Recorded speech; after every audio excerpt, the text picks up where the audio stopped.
Aloha mai kako. Do want to say a big mahalo nui to Papa Ololokahi for helping us to ensure that our platform continues so that we can uplift the voices of our Native Hawaiian community and our Pacific Islander cousins here on the Moana Nui podcast. Tonight's episode is entitled Mana Wahine, and tonight's episode we want to honor our women.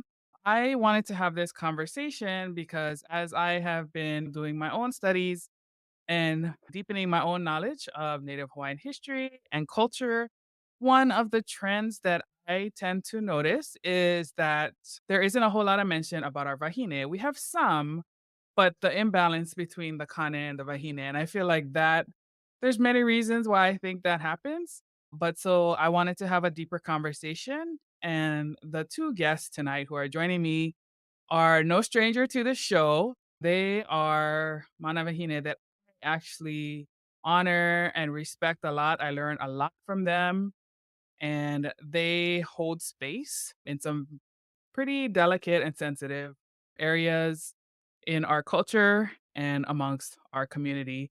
So I want to mahalo them for doing that work and for continuing to inspire the Wahine of our current generation and the many generations to come. So, with that said, I want to welcome Kanoelani Davis to the show. Aloha, sis. She comes from Mana, that you all are probably familiar with by now, and our Malama Maui efforts, which is still ongoing, still very much ongoing. Next, we have Kumu Michelle Manu, who is the host of our Legal Insight segment. And she has also been with us on a number of different panel topics. And we enjoy having her on the show so much that we keep asking her to come back, just like Kanoelani. So, welcome, my titas, my sisters. I love, enjoy, and appreciate sharing space with each of you. Welcome, Kumu Michelle. Okay, so as I was talking about in the beginning, Mana Wahine to me, like we cannot talk enough about them because we just don't talk about them enough. So maybe let's start the conversation with who? Maybe let's start with like who is one Mana Wahine, whether living or hala, who inspires you and who is maybe has something to do with the leadership role that you play today as a Mana Wahine. And Kanoy, if you don't mind, I'm gonna start with you.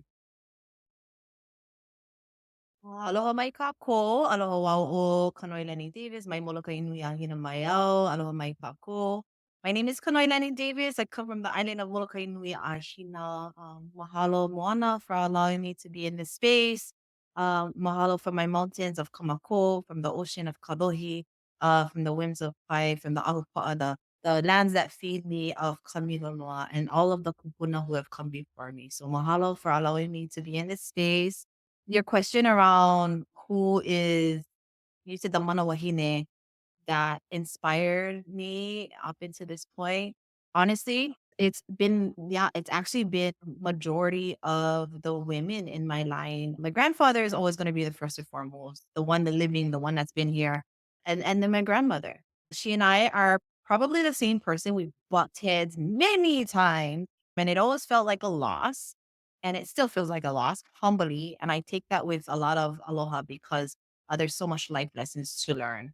And my grandmother, she may not want to hear this, so she'll probably deny it. She is an important plays an important role in my life, as to who I am and how we look at the world and what we take from it, and then what we give back to it. She's really taught me who we are and what that presence means, and what are we contributing as wahine in this world. And of course, my kumula from I call her my hero, Auntie Loretta Riddy, um, with Uncle Walter Riddy's wife here on the island of Molokai. She was one of my kumuhula when I was a child, and she instilled culture. She instilled the delicate part of hula into my life and really opened my eyes to what culture is in hula and the importance of that part of that culture, a part of all these different practices that embody hula and that grace. And she's been that part for me. Historically, just I will share one thing is historically I go back to Mo'olelo of our Akua Hiaka. Hina, Pele, Haumea, those wahine inspired.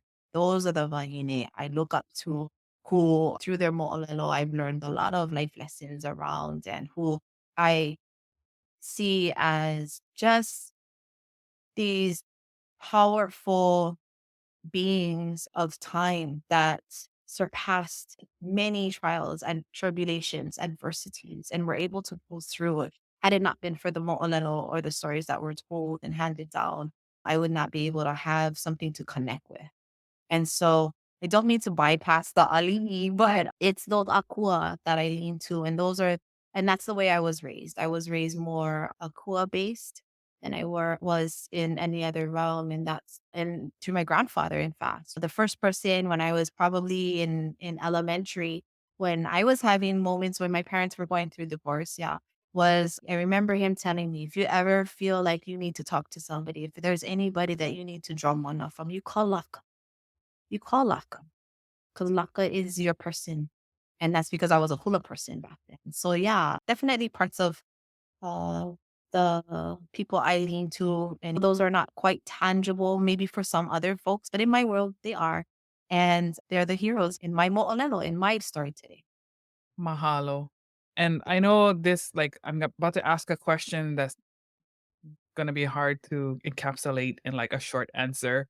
But for those who are not familiar with who Laka is and why she's important to Hawaiian culture, can you just give like a quick summary? Laka is the akua for hula, also the akua for the forest. Laka is also the what they would say, aside from kapo and la'i-la'i, which I can go back all the way back to now, was well known for taking hula and sharing it with the world. Mahalo. And I know for you love paying tribute to your ohana, your grandparents.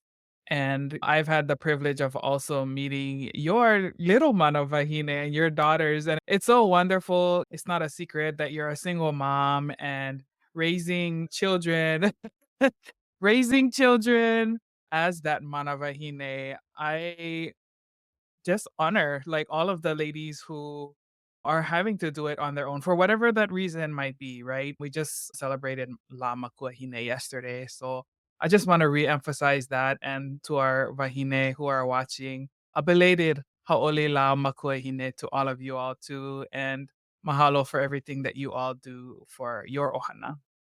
Wala. So Kumo Michelle, what are your thoughts on who inspires you and because you teach women from a different perspective in terms of like protection and self-defense and just protecting themselves from whatever those threats might be. So I'm curious to know like what drives you, who drives you, and who inspires you as well. I can't say any more than what our sis just said. I love that you said you're Akua base because that I think we forget that, and there's so much worship over the physical monarchy, but they too were human and had tendencies. And from coming from a warrior, and women don't necessarily subscribe to the word war or warrior. They subscribe to, however, protector. And it was interesting that just a discussion last week was that Kamehameha, he went tried to gain forces to help support him, outside forces, external from different countries. And I said, well, what is this for from other chiefs that actually resisted him?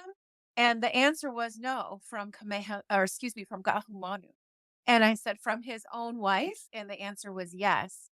So I think Mana Wahine today they can choose this power, this mana for good or bad. And and that's what I think we don't understand. It's not the Christian based ways of love and light and get rid of your anger, forgive. Sometimes we need our anger and we need to not forgive so that there can be restitution. But anyway, I got sidetracked. I actually have had an opposite experience growing up than Kanoe, and that is poor examples. And so it actually propelled me and just led me and dragged me into trying to find more of why I was made a certain way, why I feel a certain way. And in trying to be love and light and good and all things light, I realized I was suppressing my darkness and my shadow. And I need that. And I need her. And once I can sit in that, I find my own mana. But I think it's also with what Kanoi said. like Kiho Wahine. Oh my gosh, like the power and the protection that she provided and what she did for our king when he would go to battle. She traveled right next to him. He kept a key of her everywhere he went. And there's some speculation that where he is buried, so is she, or her bones are bundled with his because he never went anywhere without her. So I think for me, it is Akua based. It's elemental based for me. It's not who the monarchy was, although there are some amazing wahine that were our leaders and that were also trained in Lua that we could go over, but it's really not anyone in particular. I think it's a collective mana that they bring when I really commune with the foremothers that were trained in Lua and that were protectors in any way in our culture pre-contact. So a lot simpler but and broader answer than Kanoe, but everything you said resonates with me. Everything. So beautiful. Mahalo. So I hope this is okay to ask, and if it's not, you just let me know. But since you brought up Lua, what I've noticed in this particular community is that the presence and the role that women have played in Lua tends to incite reactions and very strong ones. So, what would you guys say? How would you respond to someone who's asking about the role of Lua? Why women koa, wahine koa are important in Hawaiian history, our mythology, our culture, our traditions? What are our thoughts on that?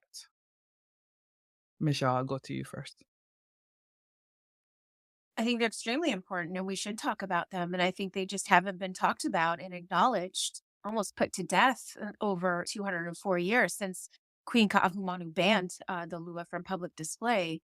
I think these women need to be spoken about because the courage it takes, the job they had, their kuleana in during their lifetime was very dangerous.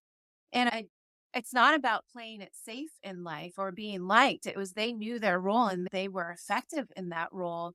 And that's why I think they need to be talked about. Plus, they existed. They're not some mythical character. Just because certain people, and women included, can't wrap their minds around these women and who they were and what they did and what they were responsible for, doesn't mean that there's some mythical character. They existed.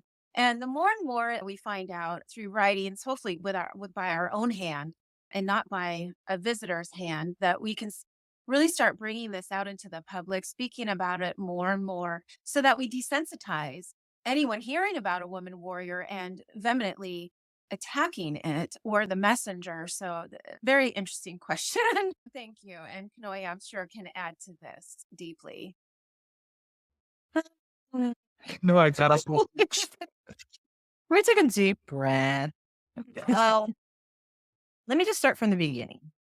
Okay. I am currently hold the title as a Kahupono under the Molokai Academy of Arts, under the Kahupono, the late Kahupono, Sifu, and Oloye Francis Wong, who was also a student of Kaihiwalu, the same Kumu as Michelle's Kumu, who also was a student of his grandfather through our line, through the Himinai line, through the Wong line. And so we have the training I have under my line is two. One, we hold the trainings from the younger version of Kaihiwalu, and Michelle and I have this conversation around that because I come from a generation. Actually, she would be considered a generation above me, but we come from the same generation because of the timing of all of it. And then I also hold the kuleana under our familial inherited line of Lua practitioners within my family. So I want to first uplift the voices and the teachings of those folks before me before I move forward, because that's very important to me.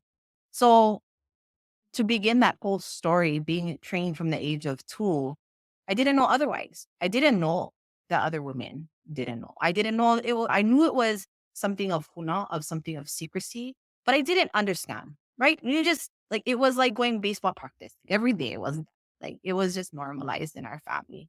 And his brothers they also held positions within the PA, and as well as my father, all men.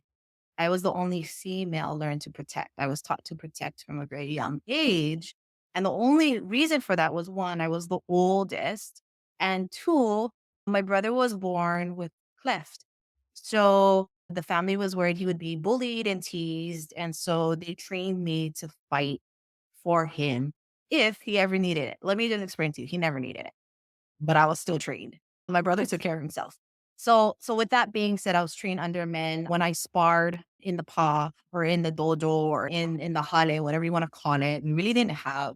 My grandfather had to walk a fine line between spiritual and Christianity at that time. Those were like the 80s and the 90s because of just fear. And so we ended up, sorry, going further from the question, but I'm going to come back, I promise. But part of that training was I was only allowed to spar men. And because I understood my Koleana, and as a child in like 6th grade, only allowed to spar against the older boys that were like seniors and juniors in high school, all the way to men who were just like actual men with mustache and everything. The women were afraid to fight with me. It was a thing. Like nobody wanted to spar with me. And it's because of that. So as I've gotten older, I honestly didn't know there was a difference. I lived life like thinking women were just raised this way. This is how we were. This is what it is. It wasn't until maybe I left to the continent to live and grow and have a thing and have children, come home back to Molokai in 2005 as an adult. And I go, oh my gosh, there's other Lua people. And I'm like walking through Bishop Museum. I'm going to events on Oahu. And I'm like, "Well, there's other Lua people." And like, I'm talking to the Olohe and I'm seeing all of their weapons. And I'm like, ooh, ooh, because I was only trained with one weapon and that's all we needed. So it wasn't later on in life that I learned about the other weapons. And so I was like, oh my gosh. So I would have these conversations with Olohe who then were like, what weapons do you use? Oh, I'm like, oh, I use this weapon and this is my grandfather. And this is excited. No, none of that existed. There's no such thing as that weapon. Oh, I don't know what you're talking about. Even the healing methods, right? Because our weapon to hurt is also the same exact weapon we use to heal. The exact same one. It doesn't even change color. It doesn't change nothing changes about it. That tool was both for hurting and it was for reviving. And they were like, none of that exists. So I questioned myself, not as a woman. I actually questioned the teachings. Like, was he making this stuff up? It took me 2 years out of depression to then acknowledge maybe it wasn't that. And then I had to remember, I went to my grandfather and I said what was happening finally, because he knew I was avoiding. And I told him, he's like, why do you believe that? What makes that more real than what I taught you? And then I didn't even have to answer because he didn't want to hear the answer. He just needed to know that I got it. And I went, got you. And went on with my life. Then I acknowledged that like a lot of it started to come from male dominance. So none of my stuff existed because I was a female. And that was very hard to accept because it didn't make sense to me. So I just went underground like every other Hawaiian did when they had to go underground. And okay, fine. I'm good. I'm whole. I feel whole. I'm not questioning anything. I want to go back into my little space and teach only those who want to learn. And that's what I did. And so that was my experience of being a woman in this space, that it wasn't accepted. And then when I would talk to Hula people about Lua, because I'm like, oh yeah, we do this. They didn't understand it. And I'm like, wait, what? Like, I know the stories of like how and where and who and what. That's why we pay attention to feet. That's why we pay attention to certain movements, and I could identify them. And I was trained to identify to kilo. So my job was to go out into the community, watch all these hula dancers and practitioners, and identify exactly who the Kumu was, where they were from. I could listen to only know exactly what island they were from, exactly who they're cool. Those were identifiable things. Today, we can't do it as much. Everything's just mixed and like all over the place. So I couldn't do it today. I admit it. But the old way, I could. And the reason for that was so that I could identify the steps. So I could start pulling and extracting it. And then I was able to incorporate. And so it was very interesting. That was part of that world. And yeah, how women were just not respected in that way. And I didn't realize that. I didn't know it was a gender thing. I honestly didn't. I just thought it was at the end of the day, I honestly don't think it's a gender thing. It's definitely an ego thing, and that has no gender. So I will leave it at that. And that's my experience around women in Lua. I just want to say that two things you said that never existed. You hear this all the time, and it's about control of information. I believe that there are some that want to be held out as the Elohe, the experts, and that's where everyone will go. You start saturating the market, then you've got several people that's going to tell you different information, which will contradict what has been told to us for over 200 years. On top of that, just like your grandfather, like you were told, I've been told that my teacher is the worst teacher I could have ever had for me, that he did a disjustice and has defiled our culture, and what he is teaching as Lua is not Lua. But who are these people? Like, did they train? What are they looking at? What did they compare it to? Do they know everything we know? Absolutely not. How do you render this sort of judgment without knowing what you're truly talking about? So I think part of it too is gender today with the ego combo is that they want the men to only be the authorities and not have a woman or women in this space. And so it's difficult. And I understand it's growing pains. They haven't seen wahine like us in a long time. And there is no, how do you say, playbook for what a wahine, lua, wahine kaua, a koa wahine is supposed to look like. And it's that, I think it's the metaphysical, the unknown, the akua-ness about us that can't be written down, explained, quantified, examined. And that's the scarier part of Lua is not just the physical aspect. So I think we've got a lot of different things going on. And it's just really sad that the general culture, those of us that are those that aren't in Lua have not, had very little exposure, regurgitate that it was only men, that women warriors didn't exist. And this narrative keeps getting strengthened over the years. And it hurts our Mana Wahine today, our generation, and also the generation coming up, because they believe now that their place and role is only in this space and the men always lead. And that's not true all the time. That's not true. So you're not, your bloodline's not the only one getting it. I get this all the time. So Yeah. it's very fast. Well, I think one of the things too is like it doesn't I guess in my world it also I'm not at the forefront of Lua. I do still hide it in my Hula and I still miss it. So I probably am not out there. I don't have a Lua pa. I don't have any of those things. So I for me it's just I'm content with not content in a like I'm done, I'm good, like kind of way, but more or less like I'm okay. And I acknowledge that they cannot take away what I already know. And that's more than enough. And it's interesting because a lot of the things that I had brought up that they said didn't exist, I'm watching, they're all talking about it. And I'm going, oh, but they don't know where that came from.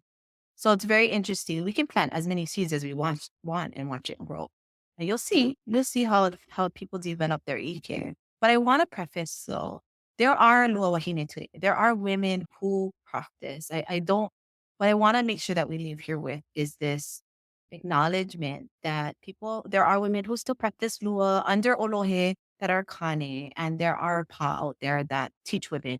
So we're not saying it's not everyone and it's not all. There are a lot of respectable Olohe out there as well that we aloha. And I think there's a lot of shifting and changing in time. And I don't want to say it's better, like everything's fine and dandy, but from what I've witnessed up into this point, it's in my world at least, I can only speak for myself. It's gotten better and a lot better. And part of that is also removing myself from spaces that don't serve our purpose, especially when others try to regulate your space as if they understand. So I think that could go for a lot of the work that we do as practitioners, whether it be this hula, healing, whatever. It's the same. But we have to also acknowledge as Kanaka that the reason why we had to go in hiding were because of the Kanawai. And if we want to liberate ourselves from those Kanawai that held us down, then we need to do it with each other first. And that's going to take a lot. It's going to take a lot.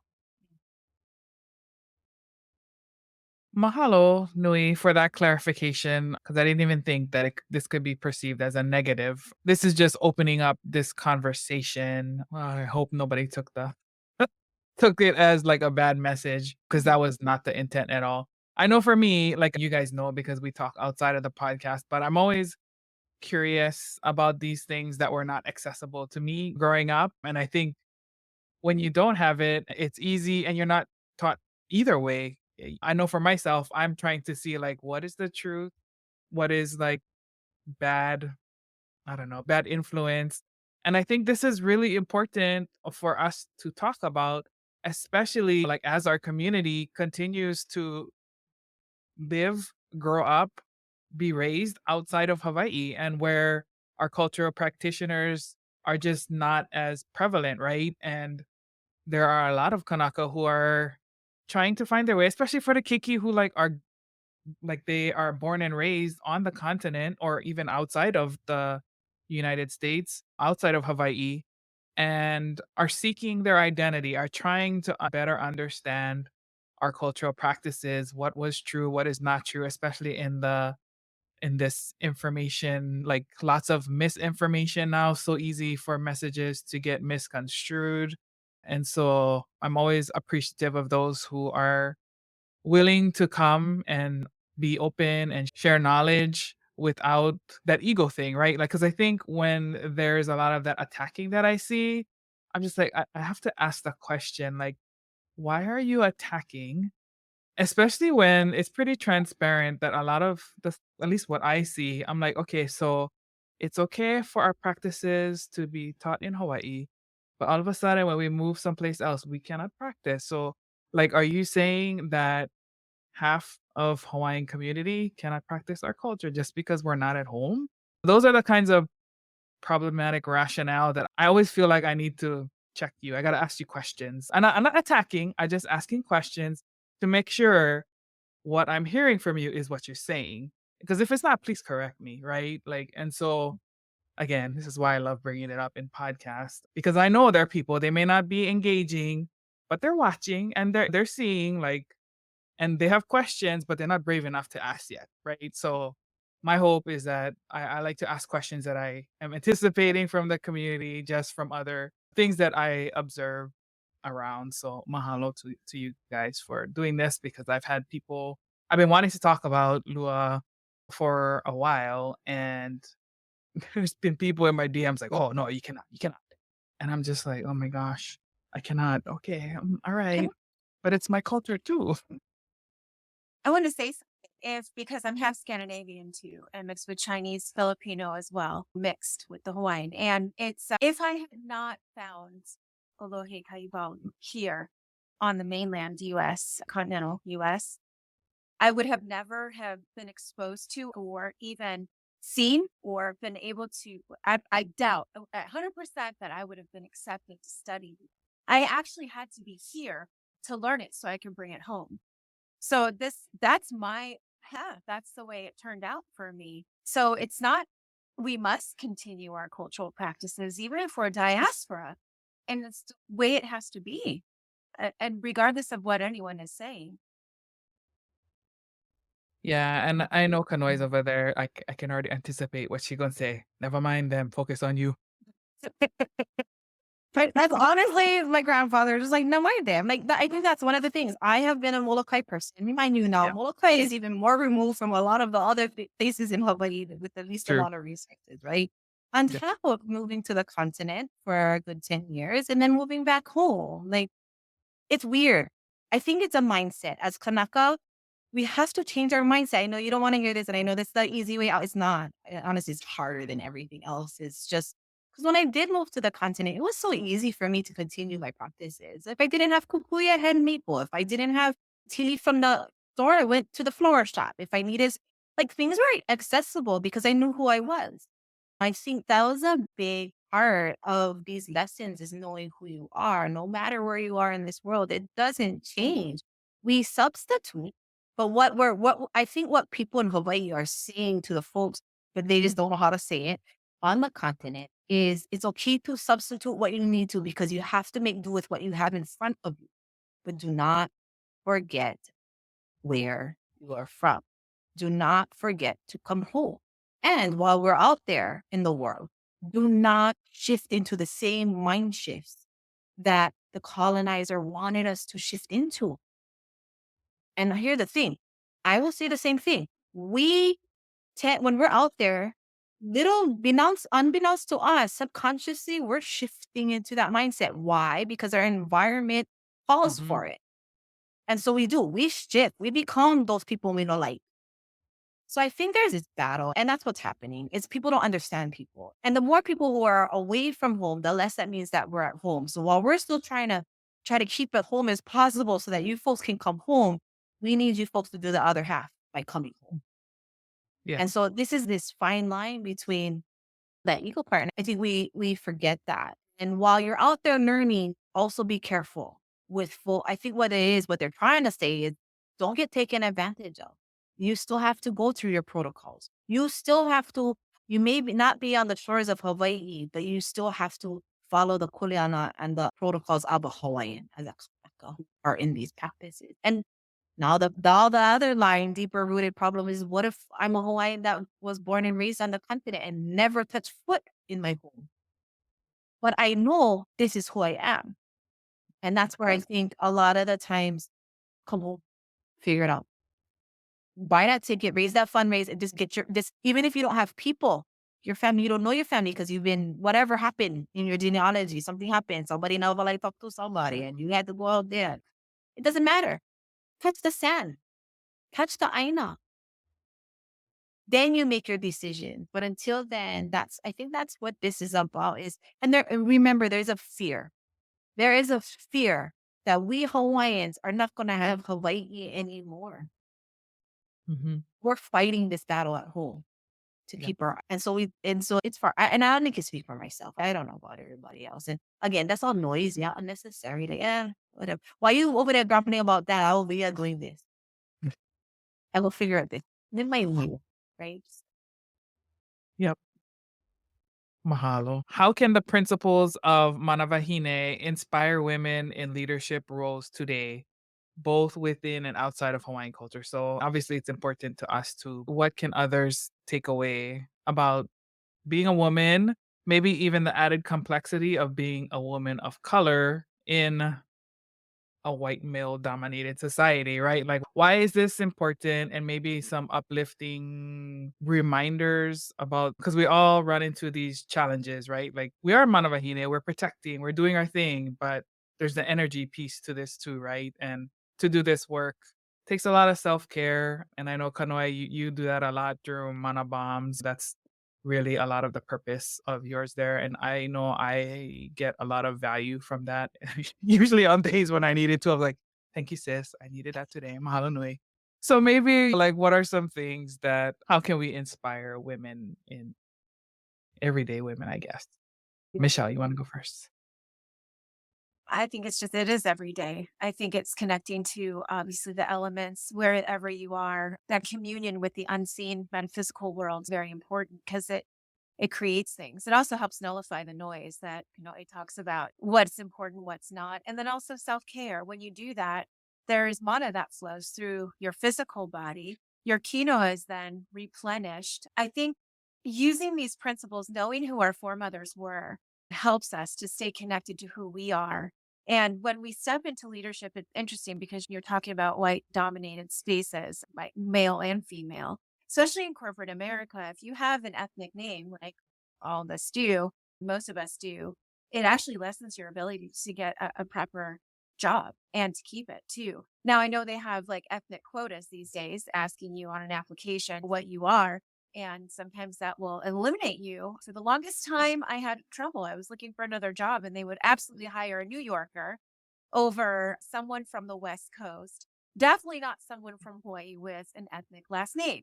So it was very difficult. I knew I was very qualified for these positions.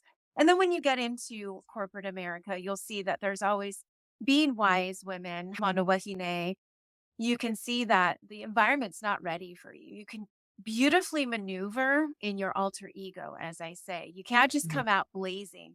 And it's actually to our benefit to be able to recognize and see the truth of our environment and be able to maneuver within it powerfully without giving away. It's much like our Kuawahine that were intelligent back in the day as cells. They maneuvered and they knew the full breadth in which their environment would or would not allow them to operate. So we are very clandestine in that way when we know that there's a culture or with the workplace that we're in or in an academic setting or even in a restaurant. Like, again, only brown person at a dinner on Saturday night in Newport Beach. This is how it goes. So knowing that and using our wisdom and our power to maneuver within that very gracefully. It's not that we're denying who we are. We're actually embracing more of who we are and knowing wisely how to navigate through it and maneuver. And I think that leads us more into leadership roles today. But I'm sure Kanoe can add to this and how she feels about it. Yeah, mahalo. Mine are really like it's probably because they've gone through a lot and have done a lot of work, and I utilize the training from actually my Lua training that I have in the way I think, in the way I do things, because the Lua also embodied a lot of our healing practices. And so I never heard the term Mana Wahine or Koahine until maybe in the past, I don't know, like 5, 10 years, something like that. It's a newer concept. I'm very grateful for my grandfather because I never felt as if there was a gender any sometimes. I know he spoke to my brother a lot different than he spoke to me, but when we got Nickens, it both was equal. So growing up and being on the continent, I felt racism to the heaviest extent as well as a young woman. And I've also dealt with corporate America, dog eat dog, the male dominated spaces. One of the biggest things that helped me get through all of that was knowing exactly who I was, knowing what my kuleana was in life. And so that has helped me lean on my own personal grounding. And that led the way to my next step. And so although there was a barrier here, even in Lua, we also know we shift. We can shift in a heartbeat. You come here, I can either go right through you or I can shift and let you just go right past me. Because I also have Kung Fu under I have Wing Chun in my line. So we also know the idea of energy movement, right? I can either use that force to hit force with force, or I can use that force and let it just go. And then I can just tap it and it'll just even go further than I want it. And so while we have this physical understanding of Lua used in these spaces, we have to utilize that understanding in our mind. And I think that's one of the biggest parts about the gender part is like, I never felt like I was inadequate because I was a woman. Maybe because I was brown. Yes. But not because I was a woman. And when those moments happen, I went, oh, okay, yeah, we're not for you. Fine, I'll go start my own job. Oh, I cannot work here. Fine, I'll go start my own thing. Oh, yeah. And that required me to research, study, practice. And one thing George Helm would say, right? Do your homework. And then it helped elevate me into those spaces. And so, but that requires also the kuleana part. Like you got to hold that kuleana, right? I have the inherited kuleana and then I have the physical reality of today's kuleana that I have to balance. And then as a single mother raising all four of my daughters, like no child support, no, none of that. Like at the end of the day, it was like, it was fine because I knew that way back when in our culture, the women had the keiki anyway till they were a certain age. So for me to have the honor to not have a Kane in that space to drive me crazy and raise my four daughters on my own, it was more of a blessing than it was a burden. No, I'm not gonna say it wasn't hard. I'm not gonna say that I don't know, like it was easy financially. It was mentally easy, and I'm not gonna even say it was like my children were okay at 1000% of the time because I drove half of them crazy, literally. But it didn't. It was okay because I understood my kuleana as a bahine and the blessing to be a mother that I could just do it. I'm not gonna chase you for money. Like, be there, fine, go. You don't want to help? Yeah, I'm good. And that's what made me stronger. That resilience, that trying, taking the initiative to be me helped me move forward. And I think that's one of the biggest parts, whether you're male, female, you're of any other gender, however you identify with yourself, like finding who you are is the most important thing because nobody can take that away. Once you know and you're pa'a, they can try, but they cannot. And you live with that and you use that as the grounding you need to take that next step forward. And that's probably the biggest thing and the hardest thing to. Yeah, I definitely agree with that. As someone who is still navigating that space now, and you would think, okay, you step into leadership role, right? Like you get those higher roles, but then the journey just gets harder. And so you got to look within even more because it just gets worse the higher you go. Yeah, because now you're not just advocating for yourself. You're like for me, I'm trying to clear the way for other women of color and not just women, like just people of color, community of color, underrepresented peoples who need to be in these spaces. Their voices need to be heard. We need to stop making narratives when they don't even have a spot at the table. And not just the spot, the voice, like the platform, the influence, all of those things. That's big Kuleana. And so I am grateful to have you all and other leaders here on the podcast to know that like we're not alone too. Yeah. I think that's maybe another thing to remind people is that you're never alone. Like, yes, who you are is important, but a support system is important too. And so I am definitely grateful to have my circle of titas who are always it's the ones who always have my back. I look around, it's always my titas, always the wahine in my life. So I just have to mahalo everyone for being there for me and our wonderful community. There's continues to be so much aloha, and I don't know what spaces will be opened because of these conversations and topics that we are pursuing, but I'm definitely full of mahalo for all of you guys. So I think we'll leave this one there. And hopefully, if you're listening to this, took away some good messages. I think we give like all kind, simple kind, harder kind. All of it is important as we develop and become the Mana Wahine in our own lives. So, mahalo nui to all of you for joining us and for Kanoe Michelle always generously sharing their time with us. And of course, to Papa Ololokahi for opening our platform. Anything you guys want to add before we leave? Yeah, if I could, just before we leave, if you're ever curious, if you're far away from home, find ways to come home. If you're curious to know more about your culture, who you are, start with your genealogy. And if you cannot do your genealogy because it feels like there's no family there or you don't have connection to family, don't have to have them there. There's other means to do that. If there's interest in that, we can figure out the organization can help figure out different ways to create spaces to learn so you can learn your genealogy. If it's not that, then go read books, read the stories and histories of our people.